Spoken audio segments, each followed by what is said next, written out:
নামাজ কিন্তু একটা পারফরমেন্স, এটা বুঝতে হবে। Sometime Allah is telling, you are listening, and sometime you are telling, Allah is listening. পুরাটাই তো একটা কনভারসেশন, তাই না? আমি নামাজ পড়ার সময় দোয়া করি যে আল্লাহ, তাশাহুদের মাধ্যমে তুমি নবী করিম সাল্লাল্লাহু আলাইহি সাল্লামকে রহমত, বরকত, শান্তি দান করেছো।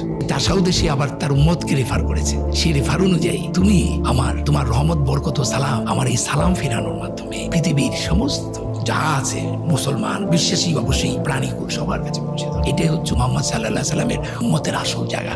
যে আজকে কিন্তু আমাদের নবী করিম সাল্লাল্লাহু আলাইহি সাল্লাম মারা তো যান নাই। আল্লাহ তো যে সূরা বাকারায় বলেছেন, পরিবর্তন এসে গেলে যে যারা আল্লাহর পথে মারা যায় তাদেরকে মৃত বলো না, আছে না সূরা বাকারায়। কিন্তু উনি তো এখন কর্ম করতে পারবেন না, সবই করতে পারবেন। উনি যে শ্রেষ্ঠ মত দান করে গেছেন, সে উম্মতের দায়িত্ব হচ্ছে এখন তার কাজটা করা, তাই না? এই যে সালামটা ফিরাচ্ছি আমরা না বুঝি, অনেকে বলে দুই কান্দে দুই ফেরেশতার জন্য নাকি সালাম পাঠাইছে। এটা আমি কি বলবো।